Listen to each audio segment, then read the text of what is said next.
ଝାରସୁଗୁଡ଼ା ସହରରୁ ପ୍ରାୟ 7 କିଲୋମିଟର ଦୂରରେ ଅବସ୍ଥିତ ଏକ ଆଧ୍ୟାତ୍ମିକ ଓ ଐତିହାସିକ ଗ୍ରାମ ମୋରାକୁଟା। ଯେଉଁ ଗ୍ରାମର ପୁଷ୍କରିଣୀ ପାଖରେ ଅବସ୍ଥିତ ଏକ ଛୋଟ ଗିରି ଉପରେ ଶ୍ରୀ ପିପିଲେଶ୍ୱର ଅବସ୍ଥାନ କରିଛନ୍ତି। ବାବା ପିପିଲେଶ୍ୱର ହେଉଛନ୍ତି ମୋରାକୁଟା ଗ୍ରାମର ଶ୍ରଦ୍ଧା ଓ ଭକ୍ତିର ପ୍ରାଣବିନ୍ଦୁ। ଗ୍ରାମବାସୀମାନଙ୍କର ଉଦ୍ଦିଷ୍ଟ ସମୃଦ୍ଧି ଓ ଉତ୍ତମ ସ୍ୱାସ୍ଥ୍ୟ ପଛରେ ମହାଦେବଙ୍କ ଦିବ୍ୟ କୃପା ଅଛି ବୋଲି ଜନମୁଖରୁ ଶୁଣିବାକୁ ମିଳିଥାଏ। ଭକ୍ତଙ୍କର ଭକ୍ତିରେ ଈଶ୍ୱର ବନ୍ଦା। ଭକ୍ତ ଯେଉଁ ସ୍ଥାନକୁ ପ୍ରଭୁକୁ ନେଇଥାନ୍ତି ସେ ନିଃସଙ୍କୋଚ ସେହି ସ୍ଥାନକୁ ଯାଇଥାନ୍ତି। ଶିବଲିଙ୍ଗର ଆବିର୍ଭାବ ଓ ମନ୍ଦିର ନିର୍ମାଣ ପଛରେ ଏକ ମନୋରମ କାହାଣୀ ଲୁଚିକି ରହିଛି। ଏହା ବହୁତ ବର୍ଷ ପୂର୍ବ କଥା।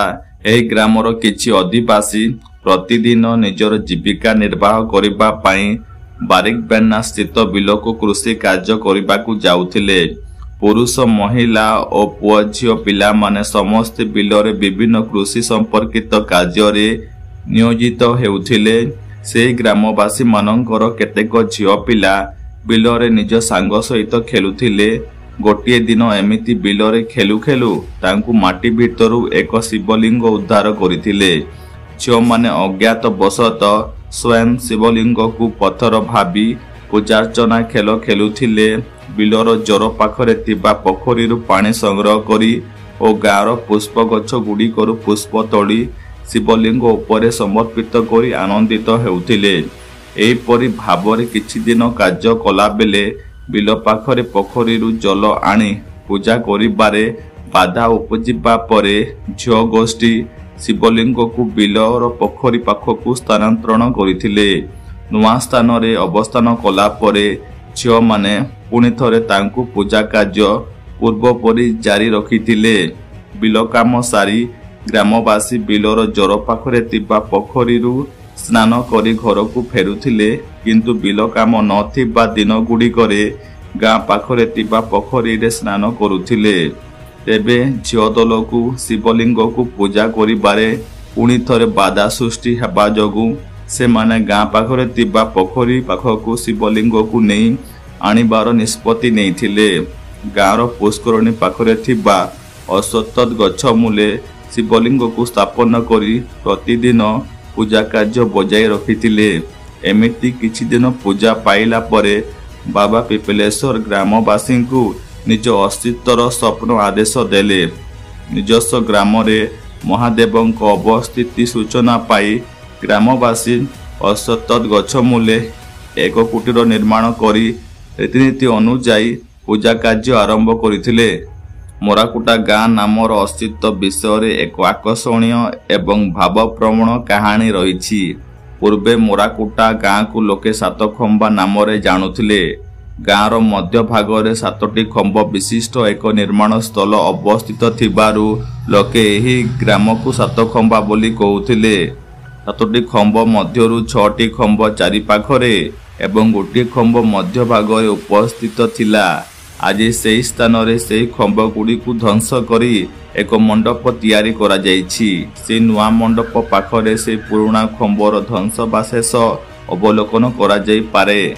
ଭାରତରେ ଇଂରେଜ ଶାସନ ସମୟରେ ଏହି ଗ୍ରାମରେ ଉପାଧ୍ୟାୟ ନାମକ ଏକ ଗଅନ୍ତିଆ ବସବାସ କରୁଥିଲେ। ସେ ମୋରାକୁଟା ଗାଁ ପାଖରେ ଥିବା ସିଙ୍ଗାବୁଗା ଗ୍ରାମର ଏକ ଚିତ୍ତାକର୍ଷଣ ମହିଳାକୁ ବିବାହିତ କରିଥିଲେ। ଗଅନ୍ତିଆ ଉପାଧ୍ୟାୟ ସ୍ଥାନୀୟ ଅଞ୍ଚଳରୁ ଖଜଣା ନେବା ଓ ଅନ୍ୟ କାର୍ଯ୍ୟ ପାଇଁ ପ୍ରାୟ ସମ୍ବଲପୁର ଗମନାଗମନ କରୁଥିଲେ।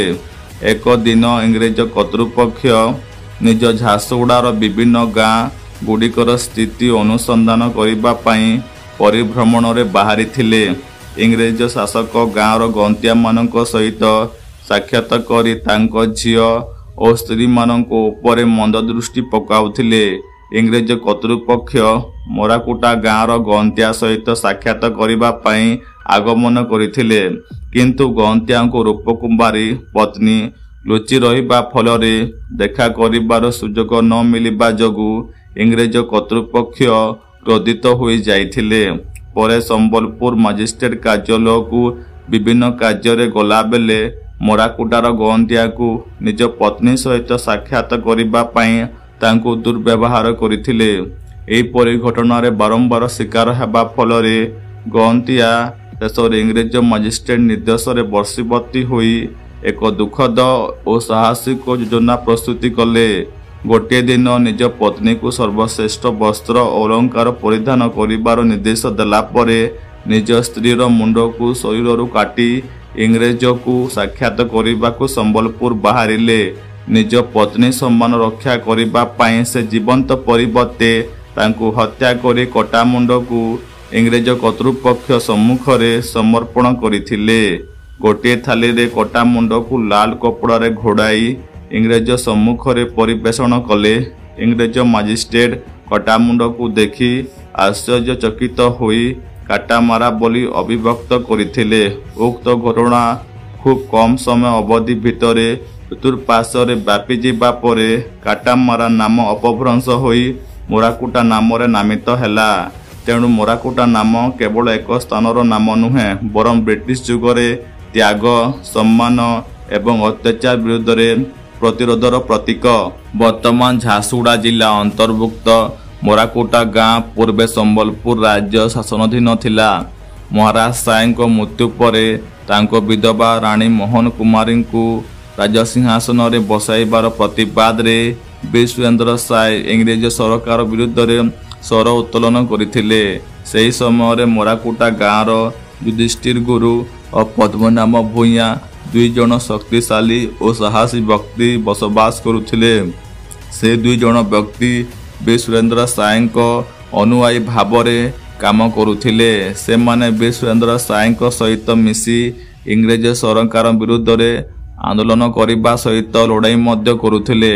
जेहेतु सुरेंद्र साय संबलपुर जिलार विभिन्न स्थान रे इंग्रेज सरकार विरुद्ध आंदोलन करने जोगु से मुख्य दोषी भाव में सब्यस्त होइथिले।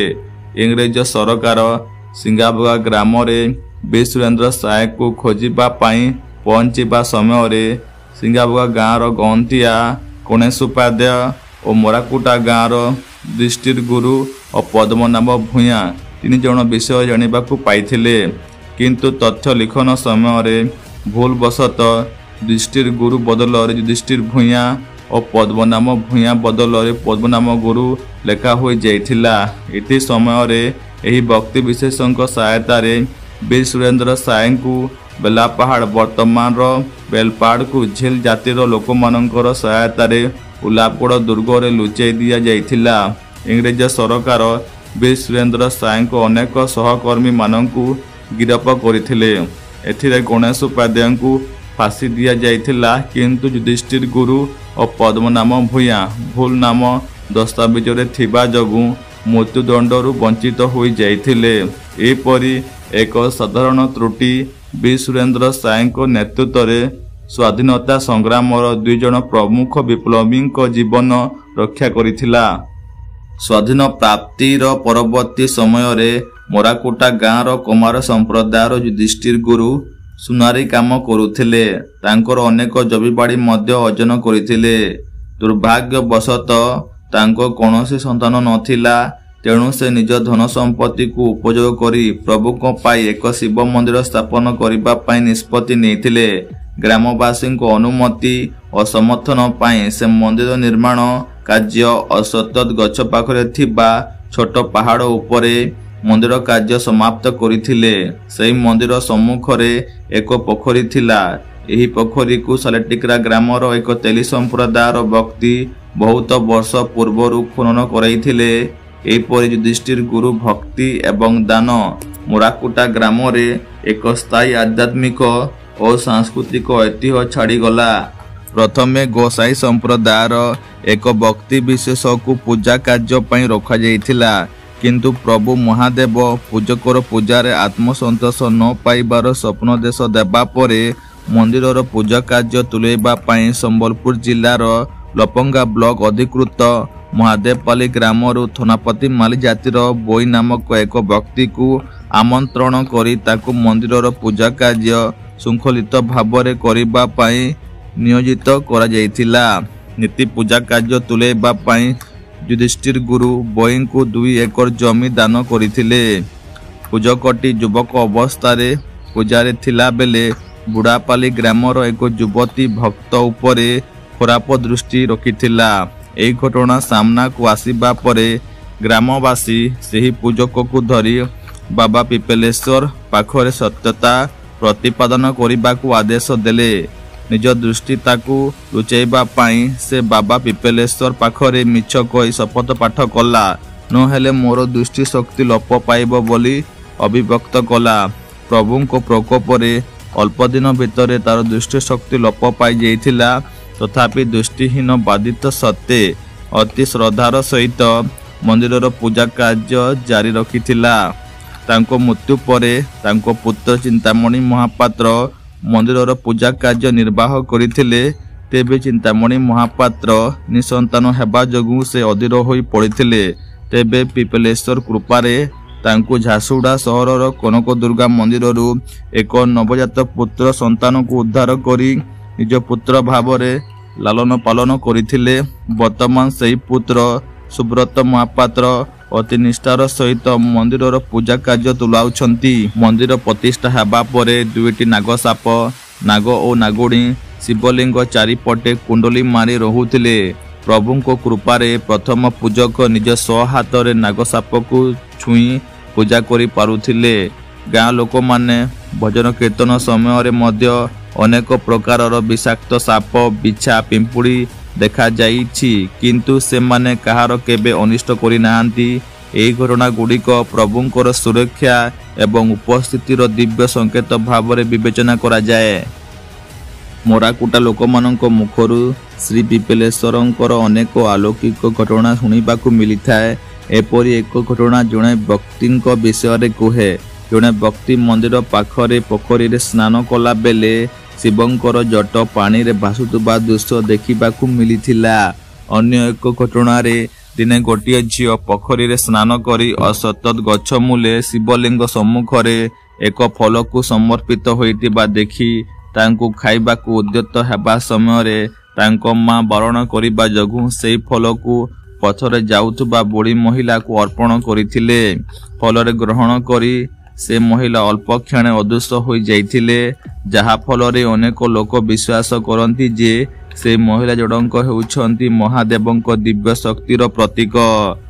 एक व्यक्ति महादेवंक ठारू बर पाइबा पाई घर को न जाई तांको सम्मुख रे कठोर तपस्या करुथिला, किंतु एक अजଣା व्यक्ति प्रकट होई तांको मां मरी जीवा घटना परिप्रकाश करिबा फल रे से घर को जाई निज मां जीवित पाइले, किंतु एथिरे तांको तपस्या भ्रष्ट होई बर पाइबारु वंचित होइथिले। एही रहस्यमय कहानी गुड़िक स्थानीय लोकंकर प्रभु पिपलेश्वरंकर दिव्य उपस्थिति रे विश्वास को आहुरी गभीर करि चलीछि। मंदिरटी दानवीर युधिष्ठिर गुरुंक द्वारा 1960 मसीह प्रतिष्ठा होइथिला। शिव मंदिरर उच्चता प्राय 30 फुट हेब। मंदिरटी 1600 वर्गफुट जमी रे निर्मित होइछि और मंदिरर परिसर प्राय 5000 वर्गफुट हेब। मंदिरटी 30 फुट उच्चता विशिष्ट छोट पहाड़ उपरे अवस्थित अछि। मंदिर सम्मुख रे 20 फुट उच्चतार एक गरुड़ स्तंभ स्थापन करा जाइछि। मंदिरर ऊपर को चढ़िबा पई पाहाच तैयारी करा जाइछि। मंदिरर प्रवेश द्वारर पूर्व दिगरे रहिछि एवं मंदिर सम्मुख रे बहुत गुडे छोट बड़ वृषभ रखा जाइछि। मंदिर को इटा चून गुड़ और बेल अठारे तैयारी करा जाइछि। मंदिरटी कलिंग शैली रे तैयारी करा जाइछि और मंदिरर कांथरे गणेश ब्रह्मा भली अनेक देवादेवी प्रतिमा को स्थापन करा जाइछि। मंदिरर प्रवेश द्वारर डाहाण पार्श्वरे भैरवर मंदिर और तांको पाखरे शनि मंदिर निर्माण करा जाइछि। एपरि मंदिर प्रवेश द्वारर बाम पार्श्वरे हनुमान मंदिर और ताकू लगे कि भोग और विश्राम गृह तैयारी करा जाइछि। मंदिरर चतुर्पार्श्वरे सबुज जीमा भरी रहिछि एवं मंदिरर सम्मुखरे गाँवर पोखरीटी मंदिरर शोभा वृद्धि करुछि। मंदिर रे आलोक और पानी रो व्यवस्था करा जाइछि। मंदिरटी नियमित सकाल 6 टारू 12टा जाए एवं संध्या रे 5 टारू 7टा जाए खुला रही थाए। महाशिवरात्रि और श्रावण मासरे बोल बम अति आडंबर सहित पालन करा जाई थाए। ଓ ଗାଁ ଗୁଡ଼ିକରୁ ହଜାର ହଜାର ସଂଖ୍ୟାରେ ଭକ୍ତ ଏହି ଉତ୍ସବ ସମୟରେ ବାବା ପିପେଲେଶ୍ୱରଙ୍କର ଆଶୀର୍ବାଦ ଲାଭ କରିବା ପାଇଁ ଆଗମନ କରିଥାନ୍ତି। ଏହା ବ୍ୟତୀତ ପଣା ସଂକ୍ରାନ୍ତି, ହନୁମାନ ଜୟନ୍ତୀ, ମକର ସଂକ୍ରାନ୍ତି ଓ ଶନିଦେବ ଜୟନ୍ତୀ ଆଦି ପାଳନ କରାଯାଇଥାଏ। ଭକ୍ତି ବିଶେଷଙ୍କ ପୂଜା ଯେମିତିକି ରୁଦ୍ରା ଅଭିଷେକ, ମାନସିକ ପୂଜା ସମେତ ବିବାହ, ନାମକରଣ, ଅନ୍ନପ୍ରସନ୍ନ ଭଳି ସାମାଜିକ କାର୍ଯ୍ୟ ମଧ୍ୟ କରାଯାଇଥାଏ। ବାବା ପିପେଲେଶ୍ୱରଙ୍କର ଦିବ୍ୟ କୃପା ଅନେକ ଭକ୍ତମାନଙ୍କର ମାନସିକ ପୂରଣ ହେବାର ସତ୍ୟ କାହାଣୀ ଲୋକମାନଙ୍କ ମୁଖରୁ ଶୁଣିବାକୁ ମିଳେ। ମହାଦେବଙ୍କୁ ଉତ୍ସର୍ଗୀକୃତ ଏହି ମନ୍ଦିର ଉପରେ ଗାଁର ଲୋକମାନଙ୍କର ଅତୁଟ ବିଶ୍ୱାସ ଓ ଶ୍ରଦ୍ଧା ଭରି ରହିଛି, ଯାହା ଏହି ସ୍ଥାନ ଆଧ୍ୟାତ୍ମିକ କେନ୍ଦ୍ରରେ ପରିଣତ ହୋଇଛି। ଅଶ୍ୱତଥ ଗଛକୁ ସମ୍ବଲପୁରୀ ଭାଷାରେ ପିପେଲ ଗଛ କୁହାଯାଏ। ଦୁଇଟି ଶବ୍ଦ ପିପେଲ ଓ ଈଶ୍ୱର ସମାହାରରୁ ଏହି ମନ୍ଦିରର ନାମ ତିଆରି କରାଯାଇଛି। ଯେହେତୁ ଗ୍ରାମବାସୀମାନେ ବାବା ପିପେଲେଶ୍ୱରଙ୍କୁ ଅଶ୍ୱତଥ ଗଛ ମୂଳେ ଅବସ୍ଥାନ ସୂଚନା ପାଇ ପ୍ରଥମେ ଉପଯୁକ୍ତ ଆଧ୍ୟାତ୍ମିକ ରୀତିନୀତି ଅନୁଯାୟୀ ପୂଜା କାର୍ଯ୍ୟ ଆରମ୍ଭ କରିଥିବାରୁ ଶିବଲିଙ୍ଗର ନାମ ପିପେଲେଶ୍ୱର ରଖାଯାଇଛି। ବାବା ପିପେଲେଶ୍ୱର ଦିବ୍ୟ କୃପା ଅନେକ ଭକ୍ତମାନଙ୍କର ମାନସିକ ପୂରଣ ହେବାର ସତ୍ୟ କାହାଣୀ ଲୋକମାନଙ୍କ ମୁଖରୁ ଶୁଣିବାକୁ ମିଳେ। ମହାଦେବଙ୍କୁ ଉତ୍ସର୍ଗୀକୃତ ଏହି ମନ୍ଦିର ଉପରେ ଗାଁର ଲୋକମାନଙ୍କର ଅତୁଟ ବିଶ୍ୱାସ ଓ ଶ୍ରଦ୍ଧା ଭରି ରହିଛି, ଯାହା ଏହି ସ୍ଥାନକୁ ଆଧ୍ୟାତ୍ମିକ କେନ୍ଦ୍ରରେ ପରିଣତ କରିଛି। ମୋରାକୁଟାର ବାବା ପିପେଲେଶ୍ୱରଙ୍କ ପବିତ୍ର ମନ୍ଦିର କେବଳ ଏକ ପ୍ରାଚୀନ ଧାର୍ମିକ ସ୍ଥଳ ନୁହେଁ, ଏହା ଗ୍ରାମର ଆଧ୍ୟାତ୍ମିକ ହୃଦସ୍ପନ୍ଦନ ଏବଂ ଏହାର ସମୃଦ୍ଧ ସାଂସ୍କୃତିକ ଐତିହ୍ୟର ଏକ ଜୀବନ୍ତ ପ୍ରମାଣ।